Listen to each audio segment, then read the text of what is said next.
Okay, 3, 2, 1. Oh my goodness. Good morning, good afternoon. Whatever it is for you, I hope you're having a fantastic day. My name is Zach Schomler. This is Strong Opinion Sports, episode 383. Welcome in. I don't want to waste any time. Let's jump right in. I do want to apologize real quick first. This is later than I was planning to put it out. Sunday night was an all-nighter. Monday night after the game, I was just wiped out. I had to go to bed instead of recording last night. So here we are. And on Monday Night Football, the Raiders beat the Ravens 33-27. Oh my goodness, what a game. It was insane. The Raiders won, and then they didn't, and then they really didn't, and then, oh yeah, they did again. It was very crazy, like a wild ending between the fourth quarter and then overtime, just an unbelievable back and forth, crazy game. Now, before we do anything, though, I do want to give a shout out to the Raiders fans. It was their first ever game at the new stadium in Vegas, and a first ever regular season game with fans in it. And I don't know if they had fans in the preseason. They probably did. I didn't pay close enough attention. It was a big party, though. You had Steve Aoki DJing to open up things pregame.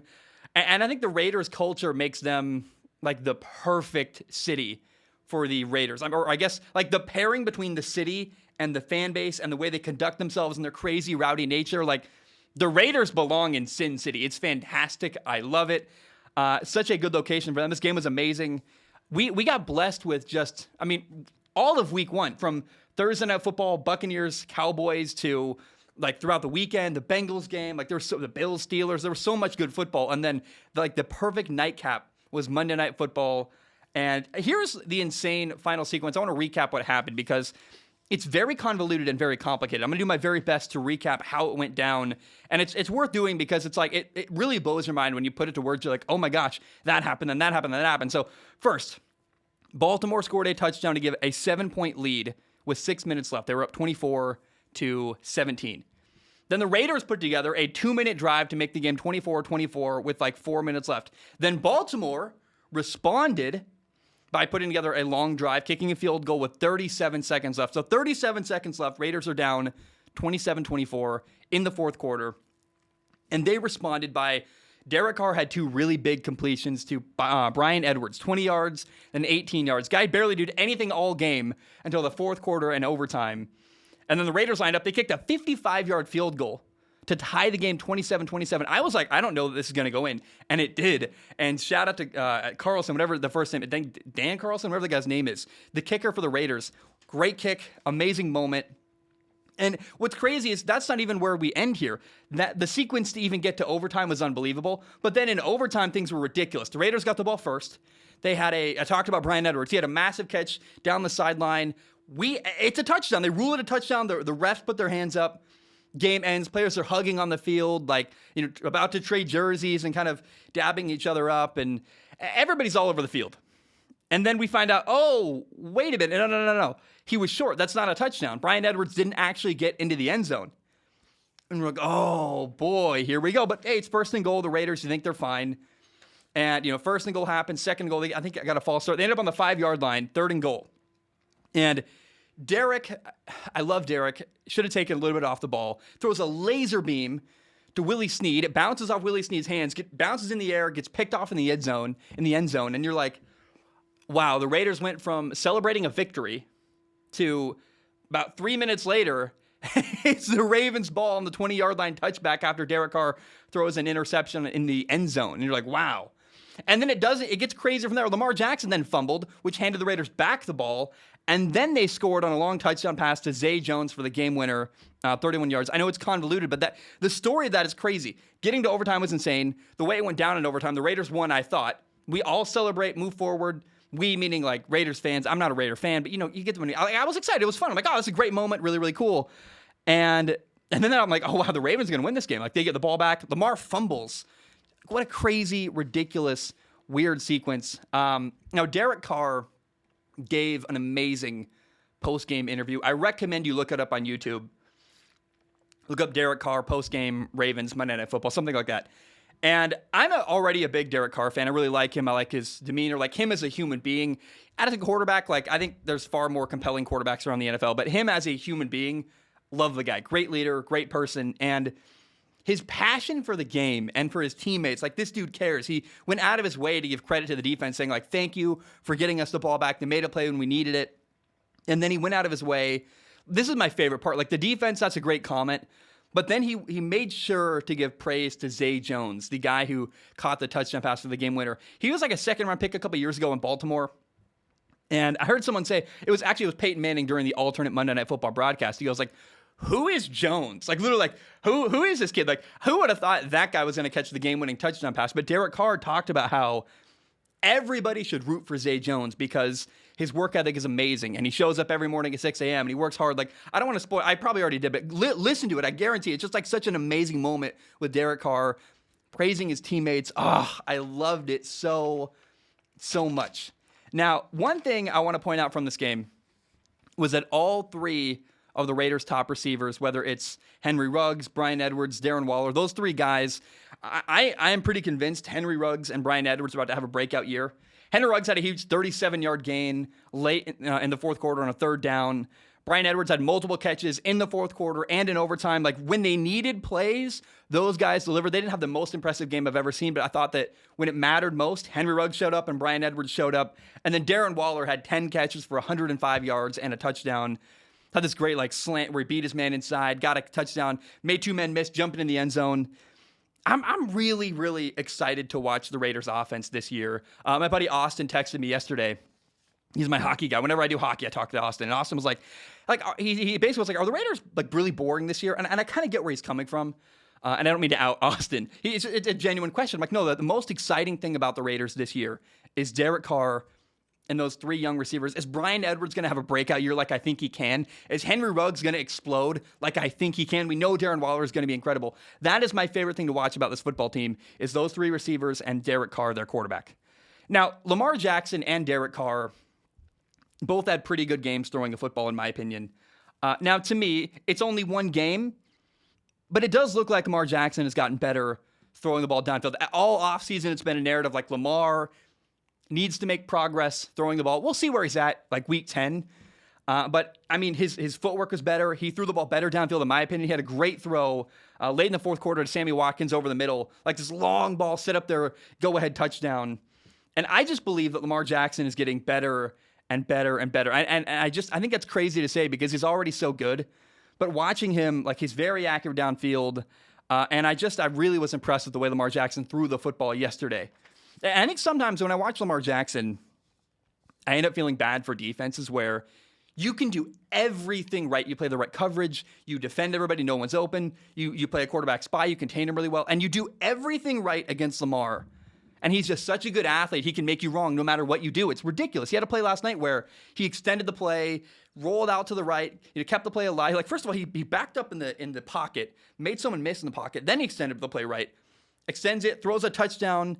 And I just, when he does that kind of stuff, it's unguardable. You're like, what do you do? It's a defense. Frankly, it's not fair. You're like, I just feel bad. The Raiders, that's a great play, the right call. No one's open. They contained him pretty well. He made a man miss in the backfield. And you're like, oh, here we go. So to me, if I was a coach, I would want to coach someone like Kyler Murray or Lamar Jackson or Justin Herbert or Josh Allen. Like, I really, really think that it's so valuable when you can run and extend plays. And if your quarterback can't extend plays, and if I'm the coach, I'm like, thank you, next. Like, I'm going to find someone else. I really would have a hard time committing to a quarterback now in this day and age who can't run around. Like Tom Brady, he's, grandfathered in, fair enough. But if you're a young quarterback, I encourage everybody, figure out how to run around and extend plays. It really will add a massive dimension to your game. Even if you're not someone who can run, I'm trying to think of an example. Gardner Minshew, Sam Darnold, like, Sam's not the best example, but these are guys who are not amazing athletes, but like even Patrick Mahomes. Right? Patrick Mahomes is never going to run for a 70-yard touchdown run. It's never going to happen. Lamar Jackson might. Kyler Murray might. Justin Herbert might. But Patrick Mahomes isn't that kind of runner. Well, what Patrick Mahomes can do is keep a play alive and find a way to extend the pocket and keep a play alive. And I encourage anyone, no matter how great or poor of an athlete you are, figure out how to, young quarterbacks, extend plays and keep plays alive. It's so valuable. Now, Lamar was not perfect in this game. He had two fumbles that were costly, both for him and they led to Raiders touchdowns, man. Frankly, like, the difference in this game, why the Ravens lost was because Lamar Jackson did not take care of the football when it mattered most. He had a fumble late in the game that tied the game up. Then in overtime, Lamar Jackson, they got the ball back. He fumbles, leads to a Raiders go-ahead game-winning touchdown. It cannot happen. You cannot take care of the ball as poorly as Lamar Jackson did yesterday. Now, both Lamar, and I say yesterday, you're probably hearing this. If you're listening to the audio version, it's Tuesday for you. I'm getting it out like right at the end of the day on the East Coast, Tuesday. So whatever that, last night, 2 days ago, whatever it is for you. Now, both Lamar and Derek Carr had one really bad play. One play that it sticks with me. It's going to sit in my head for a while. It's going to be hard for me to forget. Derek Carr had a play where he just did not see Darren Waller, like right down the seam, wide open over the middle of the field. The safety didn't pay any attention to him. I think it was clearly a busted coverage. And that's a play that's going to be brutal in the film room, like probably today. I can already hear John Gruden's voice saying, like, kid, what are you looking at? Like, and I can't do a John Gruden impression, but he's basically would say, like, did you not see the safety at all? Like, the safety moves all the way to the left. Darren Waller's wide open. It's one safety in the middle of the field, no help. I'm like, why is the ball? Even if someone had run with Darren Waller, you still throw the ball to Darren Waller in that situation, let alone, they just left him alone. And instead of throwing a touchdown pass, Derek Carr kind of panicked in the pocket, checked it down to Josh Jacobs. It was not a good look. It was not a good play. It was easily the worst play of the entire game for Derek Carr. And there's a couple times where Derek Carr has guys over the middle. And Peyton Manning pointed this out too during the broadcast. Like, you got to set your feet. He had one to Henry Ruggs. He had one to Darren Waller, where guys are running across the field. And I think Henry Ruggs was actually, now thinking about it, a miscommunication where Henry Ruggs got to settle down in zone. But he's really struggling with those little moments. Guys are running across the field, or I don't know if he's panicking in the pocket or what it is, but he's got to set his feet and make that throw. And that's a frustration for me watching Derek Carr. Now, and by the way, that play is a busted coverage too. So the Ravens screwed up. Like, you never leave Darren Waller wide open. And I don't know if Derek Carr, like, he saw the coverage, assumed they were going to run it the right way. I saw Aaron Rodgers a couple years ago, I think in the NFC Championship game, like when one of the Giants Super Bowl runs happened, Aaron Rodgers read the coverage right, but the linebacker screwed it up and was in the wrong spot, was like not supposed to be there. And so if you know the coverage, you're like, oh, hey, there's not going to be a linebacker there. Aaron threw the ball through an interception. It's like, well, no, even you still have to verify what you see. Like, you can say, hey, that's cover two. There should be two safeties. There should not be anyone in the middle of the field if they're both getting wide. And you're like, one safety gets wide, one safety gets wide, but then a linebacker drops and maybe it's Tampa 2 or maybe someone runs the wrong coverage. And you're like, oh, that's supposed to be open against that coverage, but it's not. You have to verify what you see. And I don't know if that's what happened to Derek Carr, where he saw a safety in the middle of the field, assumed they were going to cover. I don't know, but he didn't see the safety. He didn't see Darren Waller, and it's pretty damning. That's a bad play. Now, Lamar had a bad play too late in the game. 3rd and 6, the Ravens were up 17-10. And they're putting together a drive, and you score here, you go up 24-10. That's a really hard margin to come back from. And Lamar had Tyson Williams, their undrafted rookie running back, who's like really impressive, by the way, had him wide open in the flat, and it's a first down if you make that throw, and Lamar just totally missed it. Like, just a whiff. You're like, oh, Lamar, you've been doing so well all game.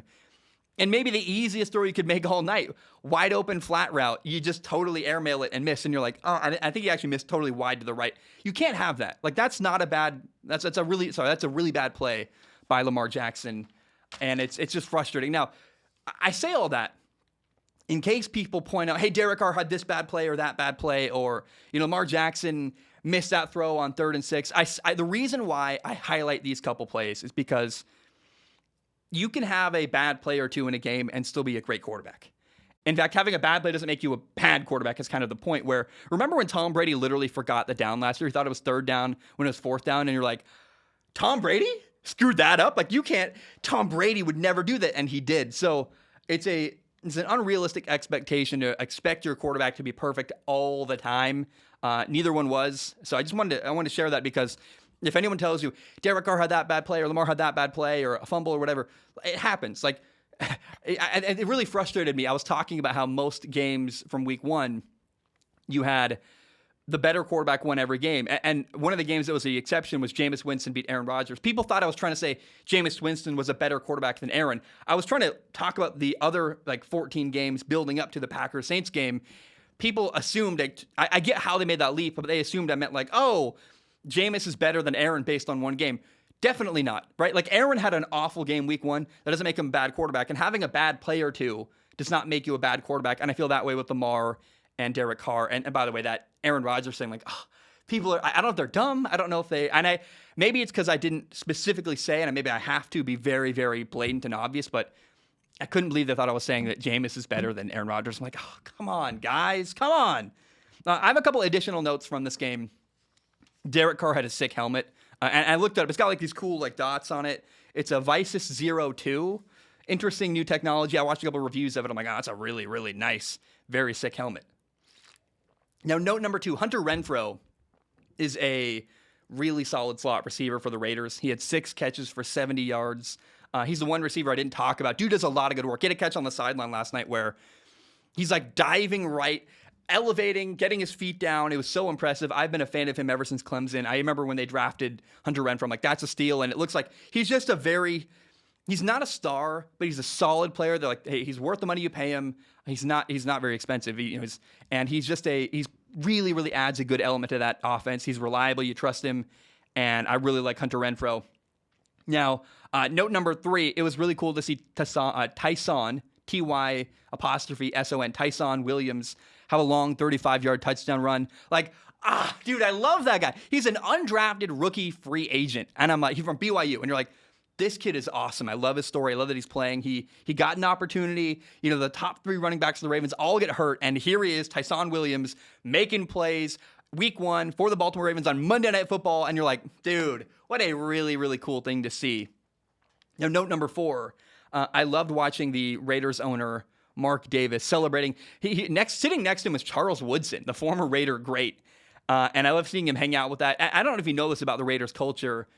I would imagine that Al Davis started this. Mark Davis has done a great job continuing it, if that is in fact that something Al Davis started. But I know that the way the Raiders operate now, and I would think Al Davis started this because he loved his players, he loved having the community.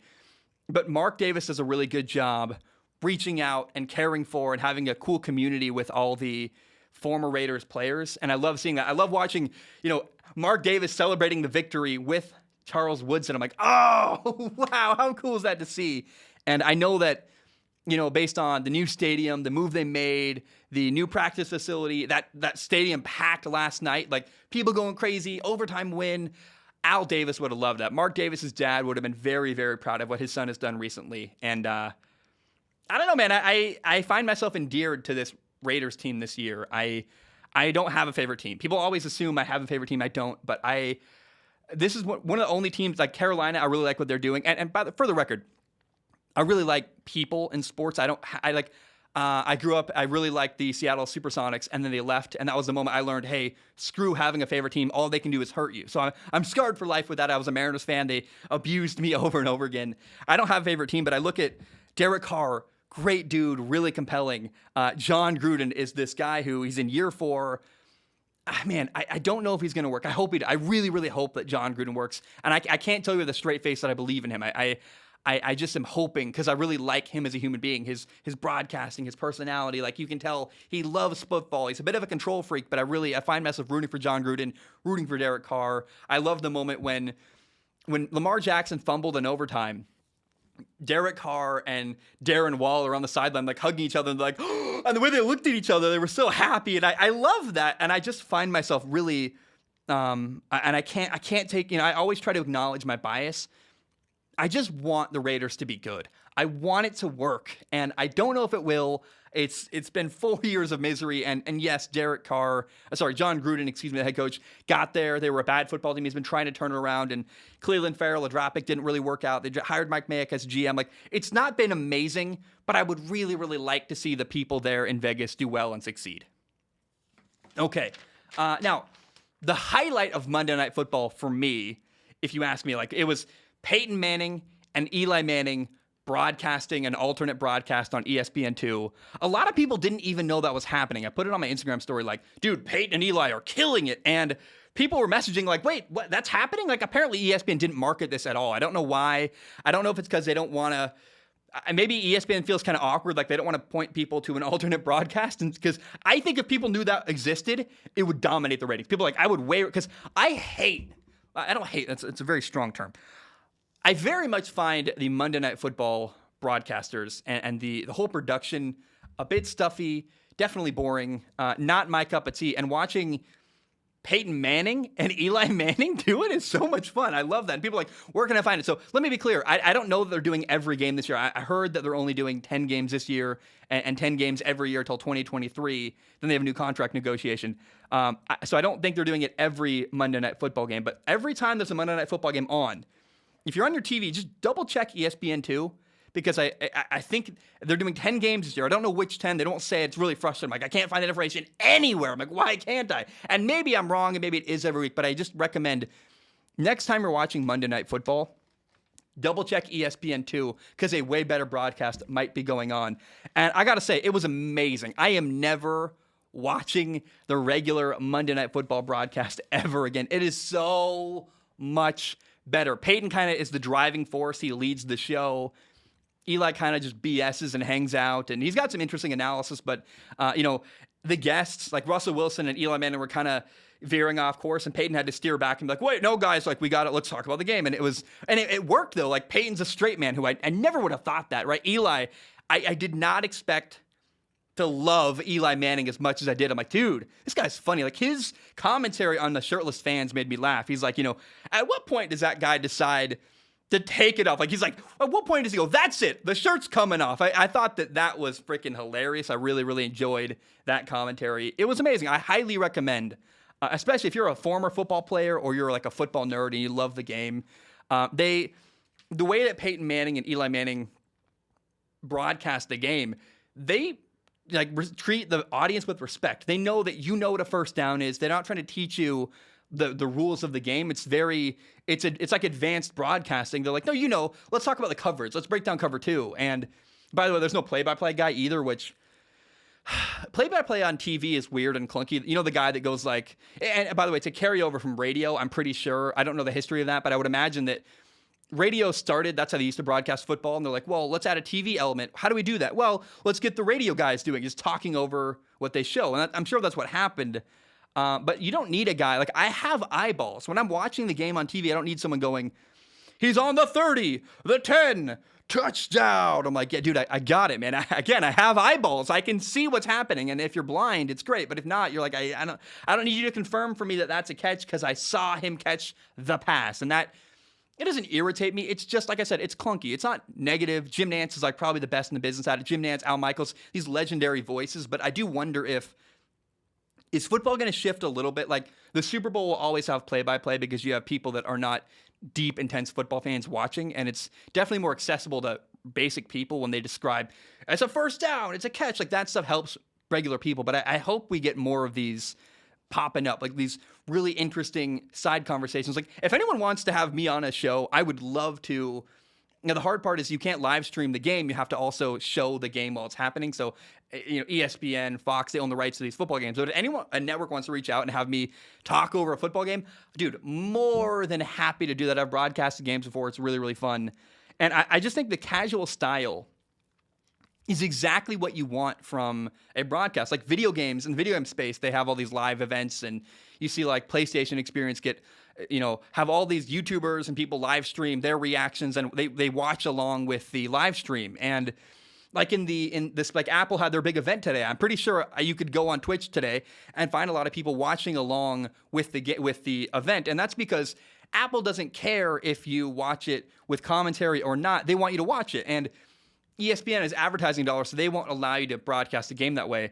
But it was basically like watching Peyton and Eli like live stream a football game, and just chef's kiss. Like, it's an amazing, amazing experience. I love it so much. Russell Wilson came on as a guest late in the fourth quarter, and he was fantastic. It made me wonder, actually, like, would Tom Brady come on during Tom Brady's bye week? Like, I would assume with a big game coming up, he's like, hey, Monday night, I'm busy. I got film to watch. But and even on his bye week, like, would Tom Brady make time in his schedule between his family and his workaholic nature to take an hour aside and BS about football with Peyton Manning and Eli Manning? I don't know, but if that happens, that's like my dream. I would love to see Peyton and Tom Brady talk over a football game. Are you kidding me? That'd be incredible. So, I don't know. I loved it, man. ESPN, like I said, I think they must not have marketed it at all, because I knew this because it's my job to know that exists. Like, I follow all this crap way too deeply. Like, I'm like a stalker for sports. But I think most people didn't know or realize that there was an alternate broadcast happening. Like ESPN, I think feels awkward and uncomfortable. Like I said, they don't want to point people away from their flagship program. But I think that once people realize that this is out there, Peyton and Eli could get way higher ratings in theory than the regular ESPN broadcast. It's way better. People have been complaining for years about Monday Night Football. And I think it's more entertaining to watch. Like, I watch football all day, every day. It's literally my job. And I have never been more entertained and kind of engrossed in the game than when I have Peyton Manning talking while it's happening. A lot of the time, I skip ahead during punts, and these announcers say the dumbest crap. I don't care. I find myself skipping through, like, just wanting to get to the next play, kind of condensing the game myself. I don't like the actual condensed games like on NFL.com because then it's too fast and they don't show any replays. But I find myself often skipping ahead during football when I watch it. I usually try to start a game about an hour later, and then, so that way I can skip all the commercials and skip the boring parts and speed watch it, basically. But my goodness, I don't ever want to do that with Peyton and Eli broadcasting because I watch commercials. What the hell? What is that? I'd never do that. I usually skip that part. And so it's never boring. It's way more insightful. It's way more fun. It's color commentary the entire time. And Peyton and Eli, what a fantastic home run broadcast. I recommend everybody watch it. It was amazing and really, really good time. All right, let's shift gears. Talk about Derek Carr.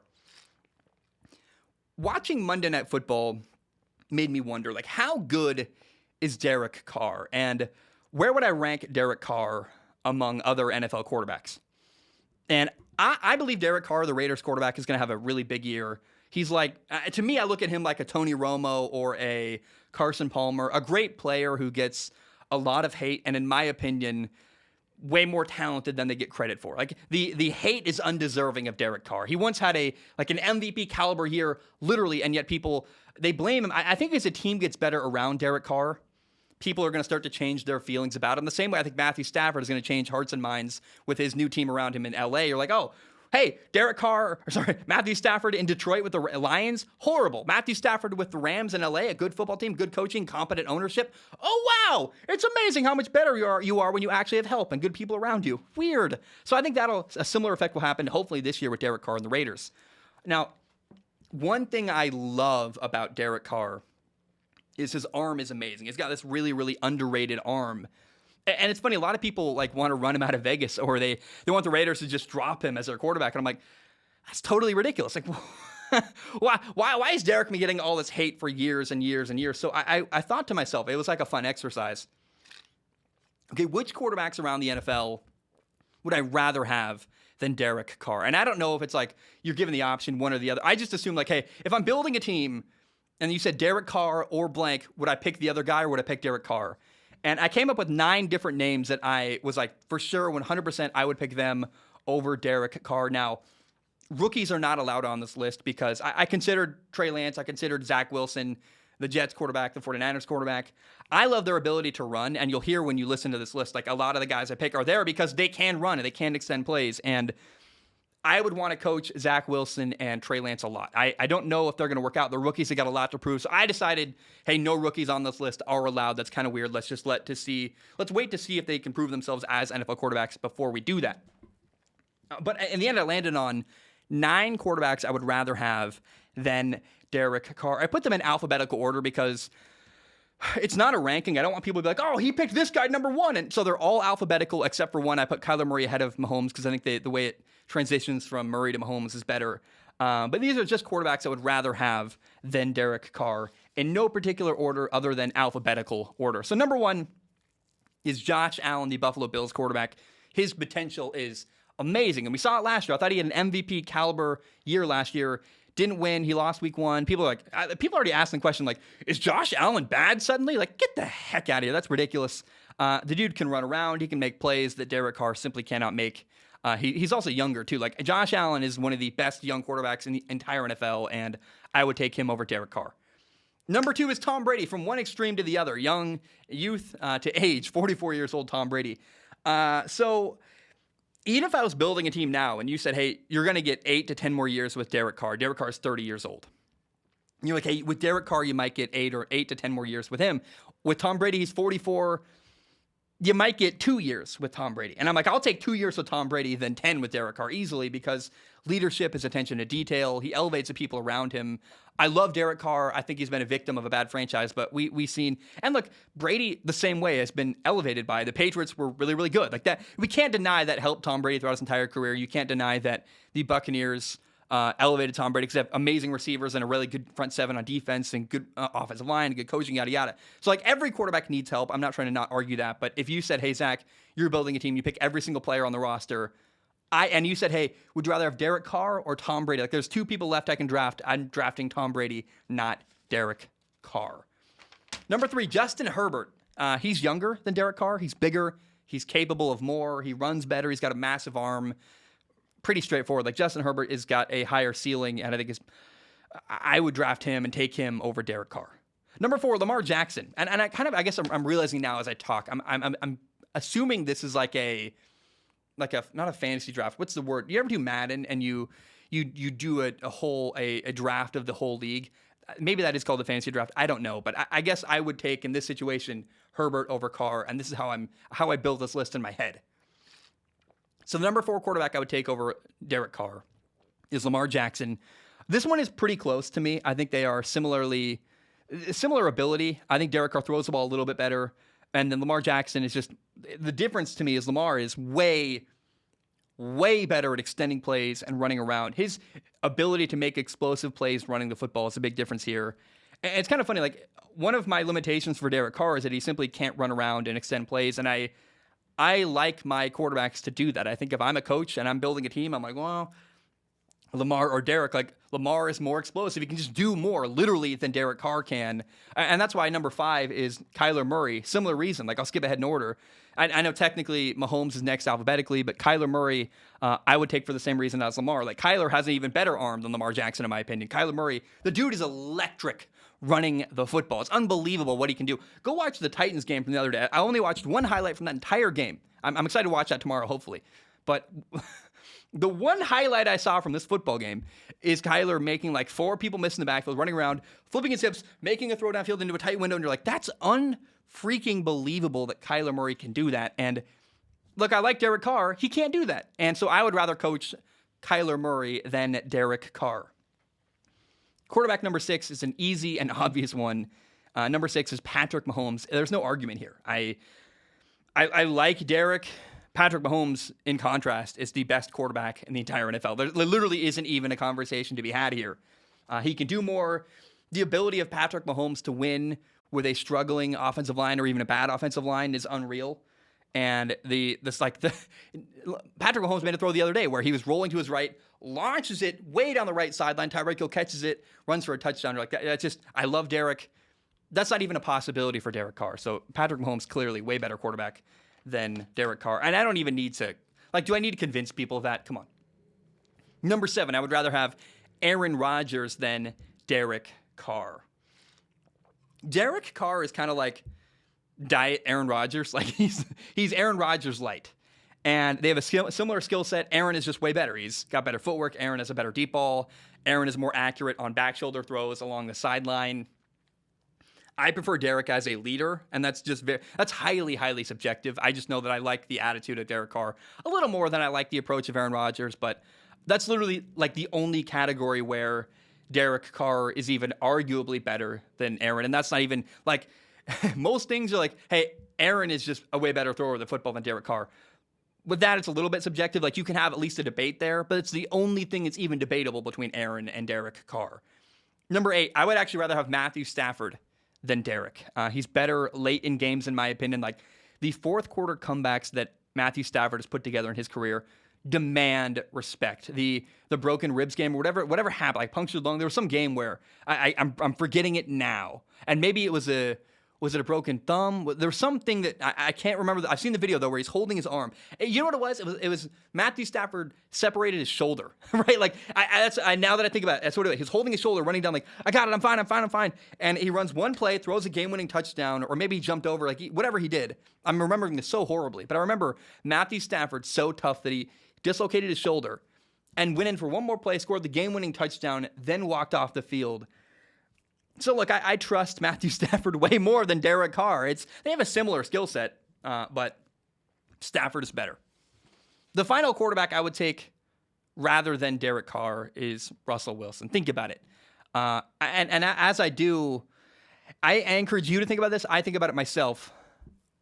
Man, this is how I feel so dumb. I screwed up my predictions so bad. I predicted the Seattle Seahawks go 6-11. Mother flip. Like, why did I do that? Now that I think about it, because I just talked about how Mahomes can elevate a team, and so can Russell Wilson. Russell Wilson is the second best quarterback in the entire NFL, and there's no contest. The only quarterback you would rather have in the entire NFL than Russell Wilson is Patrick Mahomes, and that's it. So Russell Wilson demands a lot of respect. He can extend plays. He can carry his team. So easily you take Russell over Derek Carr. And those are the 9 quarterbacks I would take over Derek Carr. Let's see if I can remember them. Josh Allen, Tom Brady, Kyler Murray, Lamar Jackson, Justin Herbert, Russell Wilson, Patrick Mahomes, Matthew Stafford, and Aaron Rodgers. Those are the 9. Now, there are a couple of guys I want to mention. In my mind, I just put a tie across the board. I couldn't decide. Would I rather have Joe Burrow or Derek Carr? I'm like, well, they both need help, and I think they're both really, really similar. Dak Prescott has elevated himself a lot. He's on par with Derek Carr, in my opinion. Like, I don't know. They're so close. I don't want to make that. I just don't care enough to make that debate. Matt Ryan might be a guy where, like, Derek Carr, Joe Burrow, Dak Prescott, and Matt Ryan are all just tied across the board. Like, they're all the 10th best quarterback in the NFL. So Derek Carr to me is like the 10th or 11th or 12th best quarterback in the league. And the idea, though, the point of this topic is not to, like, kind of cut him down. The point is to say, when you think about it, Derek Carr is fantastic. And the idea that the Raiders should get rid of him is laughable. I'm a big fan of the guy, and Derek Carr deserves more respect. Okay, final topic before we go to break. 8 key players got hurt week 1 of the NFL season around the league. And obviously more than 8 people got hurt during week 1. But these are 8 guys who are now out of their starting lineup, and it's going to really impact their team. Now, if your team lost a key player that I'm not going to mention here, feel free to write in. I am constantly paranoid that I can't keep track of everything. I do my best I can. I literally, I don't sleep. I have notebooks. You can see it behind me, like notebook, everywhere. They're all full of notes. It's insane. And I'm constantly paranoid about missing information. So if there's someone, hey, I forget on this list, please write it in, because it helps me learn. And then anyone who's watching this video on YouTube can look at the comments and get more information. So feel free to write in if there's a person you think I left off of this list. But okay, player number 1. Jets left tackle Mekhi Becton is out for 4 to 6 weeks. He needs arthroscopic knee surgery, which means basically you have to shove a small camera into his knee and then remove damaged cartilage and clean up his knee. So that's really brutal. Think about that. Common fans need to remember to respect NFL players because their bodies get destroyed. Like, the thought that he's getting arthroscopic knee surgery, and then a month later, Mekhi Becton is expected to probably play in an NFL game at 300-something pounds on those knees. It's crazy to me to play after that surgery so quickly. So just as you listen to this list, and as you go through the entire year, make sure you give more respect to NFL players in general. And now number 2 and number 3 are both 49ers players. So player number 2 is 49ers corner Jason Verret. He tore his ACL. He's out for the year. It's really rough to lose a starter week 1. Again, unfortunately, the 49ers lost 2 of them. Jason Verret, their corner, and then number 3, their running back, Raheem Mostert. And I saw someone, it's a horrible joke, they said, Raheem Most Hurt. Oh, that's brutal. I hate to make fun of the guy. I'm not trying to, but that is a weird play on words with his last name. Raheem Mostert has chipped cartilage in his knee. He's out for the year. And as a result, the 49ers are bringing in former Ryan's running back, Kerryon Johnson, and adding him to their team. It's kind of a weird thought. Against the Lions, Raheem Mostert gets injured, and that in turn gives an opportunity for a former Lions running back, Kerryon Johnson, to get on the team. It's just a weird coincidence there. Number 4, the Broncos also have 2 starting players out. Number 4, Denver Broncos receiver Jerry Jeudy is out 4 to 6 weeks with a high ankle sprain. Now, this is one where there's actually a bright side. It could have been much worse. Watching the game live, you watch that Giants game, many people thought it looked for sure like Jerry Jeudy broke his ankle and shattered it. You're like, ah! So hearing that it's just a high ankle sprain, you're like, oh, it's only a high ankle sprain. That's a big relief. Good for Jerry Jeudy in a weird way. You're like, okay, it could have been way worse. Number 5, the Broncos also lost their corner, Ronald Darby. He has a hamstring injury. He's out at least 3 weeks. He's on the IR. And he could miss more time than that. They said they'll go week to week after 3 weeks. As a result, though, rookie first-round pick Patrick Surtain, who was drafted number 9 overall by Denver, I believe, and that's out of my memory. I'm pretty sure it's 9 overall. They drafted him ahead of Mac Jones and instead of Justin Fields. So Patrick Surtain is now a starter. That's great. I think it justifies picking him. I really hope he does well because Pat Surtain could be an amazing player, like have a great career. And then Broncos fans still might their whole lives be like, we could have had Mac Jones, we could have had Justin Fields, and we drafted this guy who's a good starter, but certainly doesn't have the impact of a quarterback. Like, if you pass on a quarterback for a guy who's not as impactful, that guy better be like a Hall of Fame player. So Patrick Surtain, in my opinion, is in a really tough spot. He's on a quarterback-needy team that didn't draft a quarterback. And now, we'll see how well Teddy Bridgewater does, but I really just hope that I find myself rooting for Pat Surtain, if no other reason other than he wants to justify he was drafted and it was deserving. Number 6, Lions cornerback and former number 3 overall pick, Jeff Okudah, is out for the year. He has a ruptured Achilles tendon, and it sucks. He's a guy who had... Jeff Okudah had a lot to prove. He had a bad rookie year last year, like a brutal, awful, terrible year, and now he's out for the year this year, so he's going to have to wait until next season to prove himself, and many Lions fans are already calling him a bust, so just unfortunate. Jeff Okudah out for the year for Detroit. Number 7, massive impact on this one. Washington quarterback Ryan Fitzpatrick hurt his hip in week 1 against the LA Chargers. And Fitz will be out 6 to 8 weeks. That's a long time. He will come back week 8 at Denver, or more likely, I think, in my opinion, week 10 against Tampa. Week 9, Washington has a bye week. It's a great time to bring back your guy. He's got a week off to rest and practice a little bit, then come back and play the next week, week 10. That's a good timeline, I think, to expect Ryan Fitzpatrick back. If he's really healthy and they're losing and they need him back immediately, maybe he comes back week 6, but I think it's more, or week 8 against Denver. It's more likely he'll come back week 10 against Tampa, in my opinion.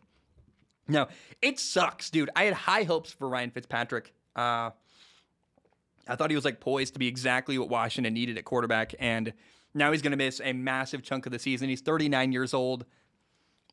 It could be damning. It could be the end of it. This could be the last year of his career simply because he's shown he can't be available. So next man up at quarterback for Washington is Taylor Henneke. He started, remember, the playoff game against Tampa last year and did really well. Had 2 touchdowns, 1 rushing, 1 throwing. He almost beat Tom Brady and the Buccaneers. And imagine if the Buccaneers lose to Washington in the playoffs. The cascading effect, like you probably see Aaron Rodgers in the Super Bowl instead of the Buccaneers. And like the impact that had if Washington almost won that game, and that was because of Taylor Henneke. Now, because of that game and that game alone, he got a 2-year contract, $4 million something dollars, like pretty big for a backup quarterback, actually. Very good for him. And now he gets another chance to prove himself. Like, was that a fluke, that one game, or is Taylor Henneke actually a good quarterback who could potentially be the future of the Washington football team? We'll see. I'm rooting for him to do well. I want to see Taylor Henneke do very, very well. He plays on Thursday Night Football. Washington plays the Giants this upcoming week in week 2. Should be very, very fun. Now, finally, number 8. On Monday Night Football, the Raiders starting guard Denzel Good is out for the year after tearing his ACL. That's a brutal thing. Really exciting win on Monday Night Football, but losing one of your starting offensive linemen, that puts a cloud over the victory for sure.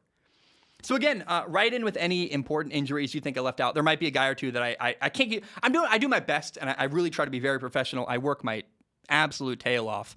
But if there's anybody I missed, write in, let me know. One honorable mention, for example, is Browns left tackle Jedrick Wills. He injured his left ankle, and he's day-to-day, though, so I don't know if he's actually going to miss any time. We'll see. I expect him to play in week 2. But if there's anybody you think I left out, feel free to write in. I want to give a sad shout out. First of all, a couple things. Go watch the video on Adam Schefter's Instagram. I couldn't find it anywhere else, but Adam Schefter made a video and interviewed Robert Saleh. And it's a breakdown of, and it probably aired on ESPN, SportsCenter, somewhere like that. But it's a breakdown and a story of Robert Saleh and his brother. Robert Saleh was in one of the towers during 9/11. And that really changed Robert Saleh's entire life. He almost lost his brother. That part, literally, I was crying because my brother died a couple years ago. So I was crying watching that. And then the way he transformed it into motivation, where he's a football coach because of 9/11. Literally, that moment really shaped his whole perspective. And that's why I broadcast. Like, that's why I'm a YouTuber and a podcast host, is because my brother died, and it really changed my entire perspective on the world. So that really made me cry, and it was very moving. Go find it. Adam Schefter's Instagram page, Robert Saleh. Scroll down a little while, you'll find it. Another story, comedian Norm Mcdonald. This is not related to sports at all, but he died today at 61 years old. Died of cancer. And Norm Mcdonald was hilarious. One of my favorite comedians. Not PC. He didn't care. I think that's... Comedy's fun when there's no rules. You can say whatever you want. I look up Norm Mcdonald, deeply closeted Larry King. Those 6 words. Norm Mcdonald, deeply closeted Larry King. That's a hilarious little moment. I saw that on YouTube a while back, and there will never be anybody like Norm Mcdonald. It's very sad. And the dude made me laugh, which is such a gift, to have someone who can make you laugh. And I appreciated what Norm Mcdonald brought to the world a lot. He was one of my favorite comedians, and also he was hilarious on Weekend Update. So Norm Mcdonald, man, may he forever rest in peace. That gave me a really sad feeling today, just looking around the world news. Now, I want to take a short break. When I return, we will do Ask Zach and get out of here. I think I'm just going to... we're at 47 minutes. That's a long episode already. I haven't watched the Bengals and Vikings game. I'm doing that tomorrow, I guess. The Steelers-Bills I want to watch. I'll break down quarterbacks hopefully Friday. A lot of good stuff ahead. I love you. I appreciate you. My name is Zach Schaumler. I'm going to take a short break. When I return, Ask Zach. All right, we are back. Welcome in. I want to tell you some personal news first. I have a canker sore right here. It hurts so bad. It's not fun at all to talk. I want to get through this in a timely fashion, but also be thoughtful. Now, in case you do not know how it works, it's now time for Ask Zach, which I love. It's my favorite part of the show. It's where I answer questions from the audience. In case you do not know how it works, you go to patreon.com/Zach Schaumler. You give $1 a month. You can give more if you want to. Please do. It literally does help pay my rent. But $1 a month gives you access to submit questions on Patreon. Now, if you submit a question, I do not guarantee to read it on the show. My only guarantee is I'll look at every single question with my eyeballs. I picked the top couple to read them on the show. I'm going to be honest. So my thought was, I thought I would do a week 1 video or a podcast. This would be episode 2, and then I'd answer all the questions from Ask Zach. And as I've thought about it, I realized a lot of the questions you guys asked, really good questions, are about games I still have not watched yet. And what I don't want to do is give answers that are not thoughtful. I don't want to BS you guys and be like, well, and pretend I watched a game I didn't watch and give unthoughtful, boring answers. And so I am going to wait until I'm informed for a lot of stuff. But I have a whole list of questions that kind of correlate with games I'm going to watch tomorrow and Friday. And yes, we're still going to talk about week 1 on Friday a little bit. Lots of good stuff. Friday will probably be analyzing rookie quarterbacks, and then also talking about the Thursday night football game between Washington and New York, which should be really interesting. I can't wait to do that. So anyway, question number 1 today is from the Ham Man. He says, first person to write in about Seattle, so brace yourself. All of your concerns are valid, but I think you missed the bottom line. They score more points than the other team most of the time. We are inconsistent and have many holes in our roster, particularly on defense, but ultimately Russell can throw a 50-yard touchdown pass to DK Metcalf the next drive. What I just wrote might all be BS, but I think you probably underestimated them. Yeah, dude, I totally agree. And I don't know that I underestimated them. There's 2 people I underestimated in this moment. And not even the new offensive coordinator, Shane Waldron, hired out of the LA Rams organization, might be the real deal. I was really impressed with him. What I saw, I'm like, oh man, creative, exciting, fun, and clearly I think Russell Wilson has been waiting for a long, long time for some new infusion of creative stuff in their offense, and he got exactly what he wanted. Now, here is the person I underestimated in Seattle, and I feel, look, man, all I can do is own it, and I can't go back. If I could change a couple things in my predictions, knowing what I know now, and we're only 1 game in, we'll see where we're at in week 10. I really wish I'd gone with my gut and And that's the problem, right? It wasn't informed. It was based on, it would have been guessing, which I don't like guessing. But I felt really, really good about Denver. And I think Denver might, if Teddy plays well, like I've said all offseason, if Teddy does well, dude, it's going to be a home run. They might even win a Super Bowl. And then I should have been, I kind of played it both sides with Jameis Winston. I really was like, well, this, well, that. And I should have, again, but like hindsight 50-50, right? Like, or 2020. I really, what I don't want to do is guess. And knowing what I knew, I was like, well, it could go well with Jameis. And I didn't pick that side because I just didn't know.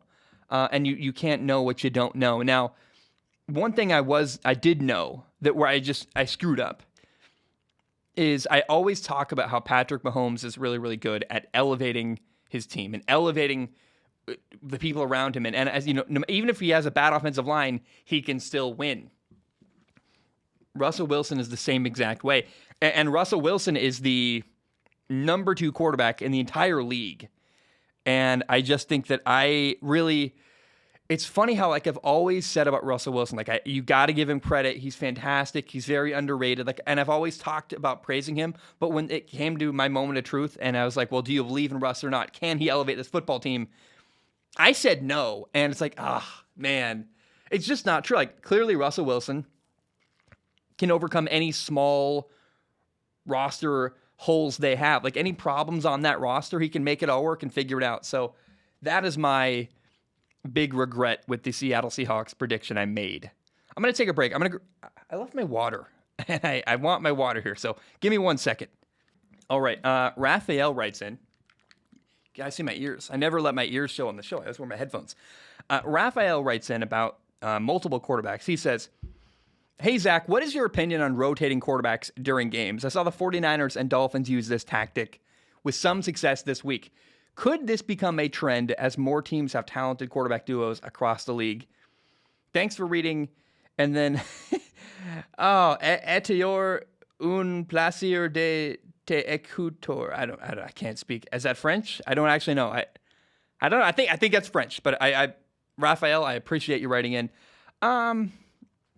It makes sense to use multiple quarterbacks the way that San Francisco and Chicago did because they did it on certain plays and had certain packages created specifically for Justin Fields and Trey Lance, guys who have really outstanding skill sets and ability to run the football. Basically, like they put Trey Lance in, the 49ers did.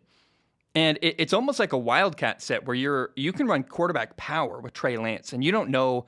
It really forces you to hesitate when you're defending him. But then what happened was they just had him, like, I don't remember, but what I'd love to see from Trey Lance is him take, like, step down towards the line of scrimmage like he's going to run, pop up, and throw a touchdown pass. That's going to happen at some point with Trey Lance, like the old Tim Tebow play at Florida. Now, Trey Lance did throw a touchdown pass. In my head, I don't think he actually did that step forward, but, I mean, you can really fake that, and, dude, linebackers are going to come screaming down. When Trey Lance starts to look like he's going to run full steam down towards the line of scrimmage, man, people are going to bite really hard on that fake. You sell like you're blocking, tight end like flips through, bam, flip your hips, George Kittle touchdown. Like that is an amazing thought. And so is this going to happen more? I don't think so. I think it's really just an excuse to, well, 2 things are happening here, right? They want to get their young rookie quarterback on the field. They also recognize like, hey, his skill set is amazing. Justin Fields can run the ball like a running back. Trey Lance can run the ball like a running back. Let's not waste what they have. Let's just create certain plays that's only for them on the goal line or whatever, in whatever situation you're talking about. And, I mean, that makes total sense to me. I like that a lot. Normally, I would say don't use multiple quarterbacks. But in this situation, because it's clear, like, hey, Justin is going to eventually be the guy, and Trey Lance is eventually going to be the guy. So let's get a chance to get him on the field a little bit as much as we can. Hope that makes sense. Gabe writes, and this really excites me. He says, Broncos fan here, and all I have to say is, wow. How about Teddy Bridgewater? I've been saying for a while that this team has great potential, and it all comes down to the quarterback position. Now that we've seen how Teddy can make quick reads, be mobile under pressure, and throw bombs when they're open, do you think the Broncos become a playoff contender, or are you waiting to see how we do against better competition than the Giants? Okay, it's both, right? I want to see them play against a better football team, for sure. Like, can they beat the LA Chargers? Can they beat the Kansas City Chiefs on the road? Like, I don't don't know. It will be fun to find out. And maybe it's a one-hit wonder. Like maybe Teddy had a great game, and it's not really going to consistently play. He's not going to consistently play like that the rest of the year. I personally am starting to think this is a Kurt Warner situation. Kurt Warner was a veteran quarterback, played with the Rams, then the Giants behind Eli Manning, and he still had something left in the tank, and the NFL wasn't done with him, and the stars kind of aligned. He was at the very top of his game. He was on a great football team. It all worked out, and that feels very similar to what's happening here with Teddy. Like, again, I want to see them play against a better team, but Teddy was really getting... I've never seen Teddy have that strong of an arm in a football game.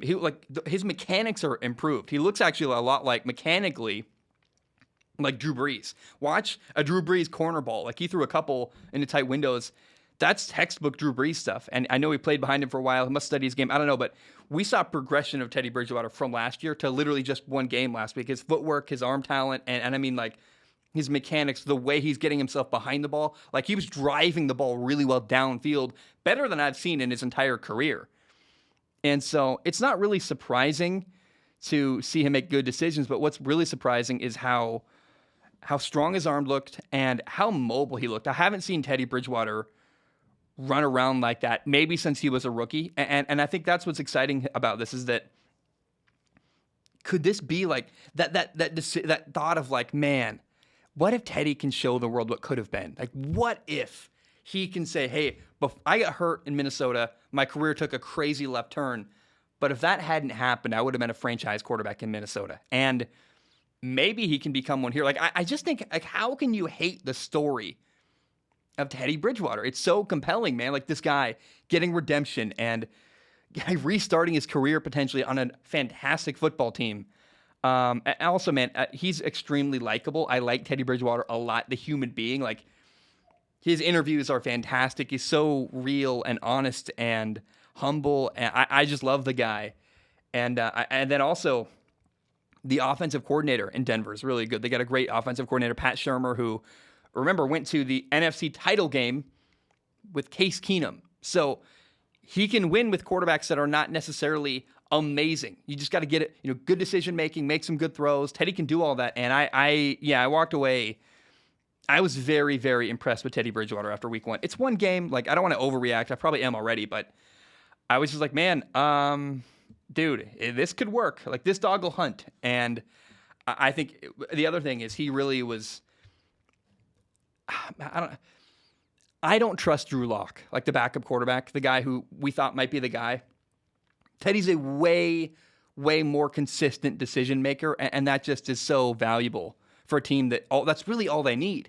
Someone who can distribute, play point guard, and not screw up big time. And that's what Teddy brings to Denver. I'm really starting to. It's one game. I'm probably overreacting, right? But what I saw, I really, really liked. And even that, I can't even commit to it yet. I still am like, part of it too is I don't want to be.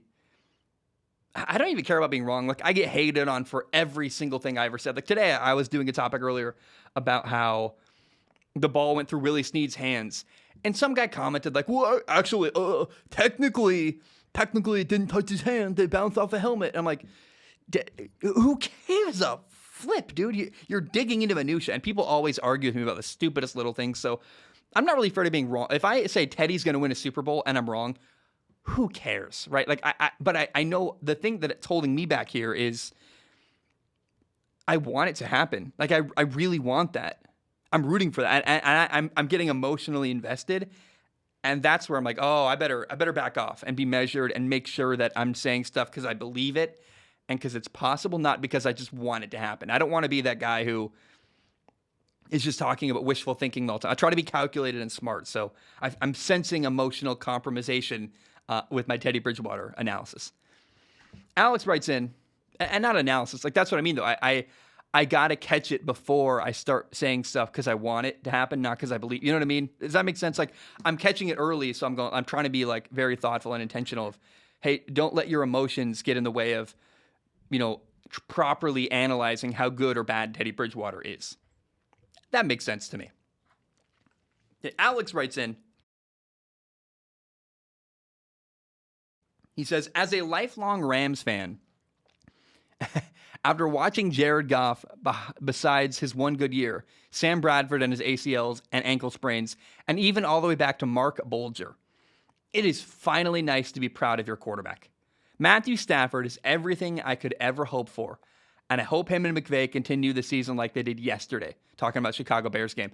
I will be at the Rams-Colts game next week wearing my new Stafford jersey as well.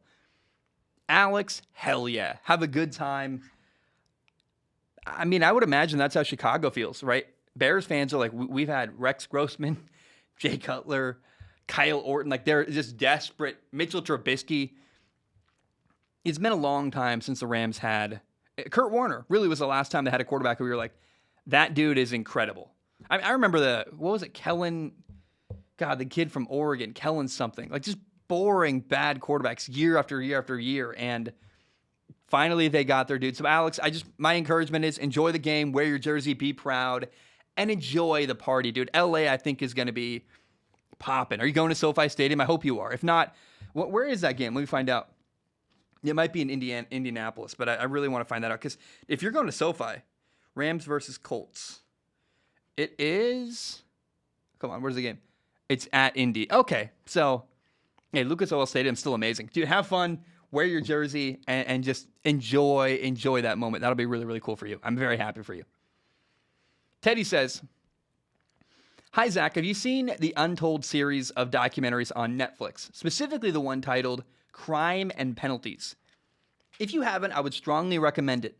If I can sell you on it a bit, it has to do with a mafia-run minor league hockey team with a 17-year-old GM. So, Teddy, I read your question and was like, whoa, what is that? And I looked it up. The trailer's crazy. Untold, Crime and Penalties. I think it's about crime and hockey penalties, probably. It's a great title, actually. The kid is like a real-life Tony Soprano. They even say that in the trailer. And he's being investigated by the FBI, and he's paying off his players. And I'm like, oh, dude, I am all in on that. It looks fantastic. Now, I probably won't watch it until the off season because I'm slammed. I'm really busy. But I have a whole. Behind me. You can see right. If you're watching on YouTube, behind me there's a red folder right there, right under the SOS logo. It has 40 pieces of paper that are things to remember, and I have one of the papers in there is a list of sports documentaries to watch and then make topics about and cover on the show. I added that to my list. Teddy, that looks awesome. Thank you for the recommendation. Well done, my friend. A bear writes in. Says, hi, Zach. First of all, I got to say, I've been with you all along on the Matthew Stafford trade. Dude is amazing, and it was so satisfying to see him light it up with the Rams. Second, in Monday Night Football, John Gruden made some strange decisions in overtime that could have cost his team the game. He brought out the field goal unit too late, causing a delay of game penalty that pushed him out of field goal range and then brought the offense back on. They scored a touchdown on the next play, so that weird sequence will be forgotten.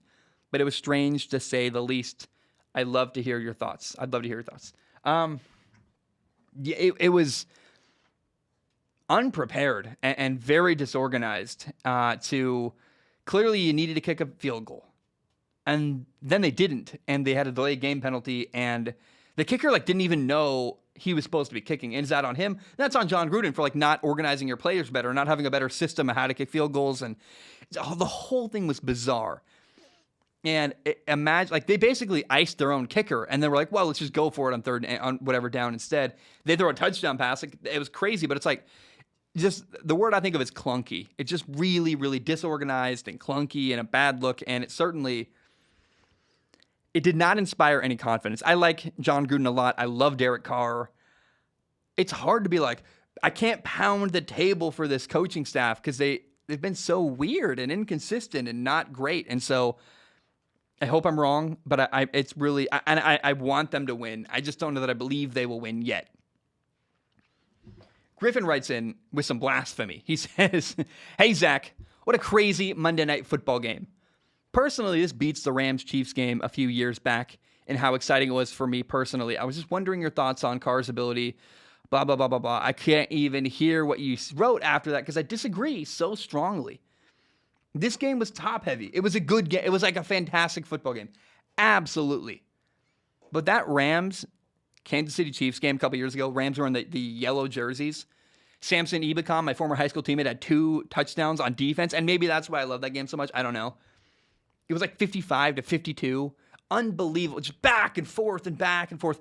Way more fun. Like, frankly, I thought that the weakness of this game, like if you look at it from a storyline perspective, the first and second quarter were really slow and not very exciting. And it got better, but it really, like, this game was at its peak from about the 8-minute mark in the fourth quarter on. That's the best part of that game. Whereas that Rams-Kansas City game was just amazing the entire time, and back and forth and back and forth. You don't know who's going to win, you don't know who's going to win. And this game had a great ending, but it wasn't a great game, in my opinion, frankly. Like, it was kind of like mundane and okay until really Lamar Jackson scores that touchdown to go up 24-17.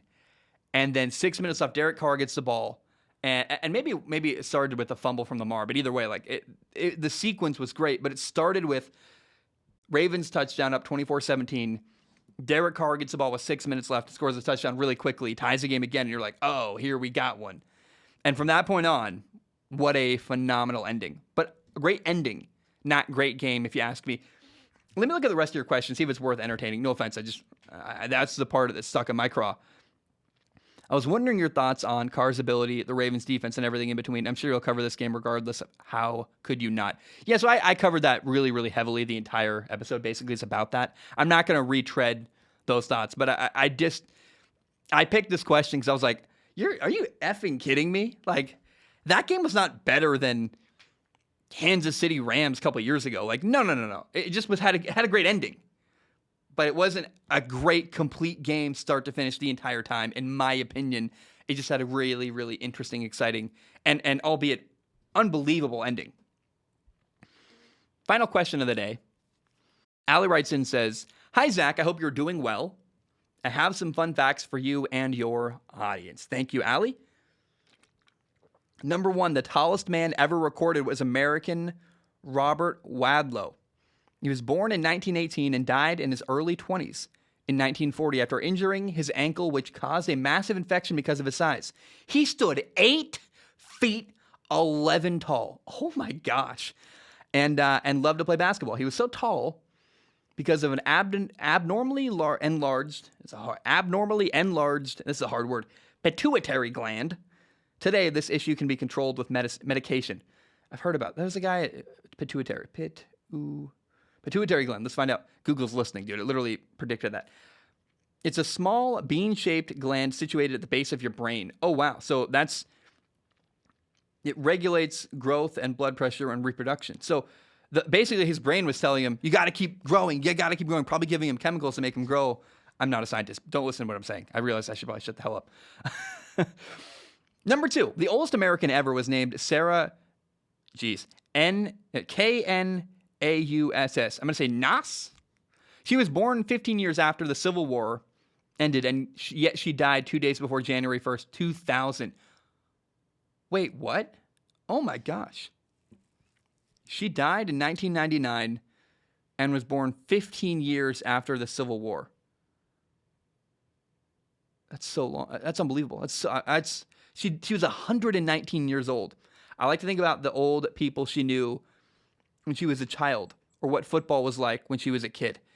Yeah, she saw the Roaring 20s. She saw everything. That's a really interesting life. I would have loved to. That's the kind of people you got to interview and talk to, in my opinion. Number three, the first college football game was played on November 6th, 1869, between Rutgers and Princeton, then known as the College of New Jersey and New Brunswick. New Jersey, Rutgers, New Brunswick, New Jersey. Rutgers won 6-4, LOL, and 100 people were in attendance. It was like a club game. Dude, old football sucks. It's not interesting. It's not fun. It's worse than rugby, actually, in my opinion. Like old. You ever seen video of like old ass terrible football? It's just not. I'm sorry, but quarterbacks make the game like way better. And the fact that it's just like running the ball the entire time, and I can't get excited about that personally. I like throwing the football, so food for thought. Allie, I love you, man. These are getting really out there. Like, I don't mind it though. Look, if you hate this, we have 1, 2, 3, 4, 5, 6 left. If you hate, turn off the show. Like, I'm gonna read 6 more weird facts, and then I'm gonna end the show. And if you hate it, you can turn it off. No problem. I think it's fun and interesting.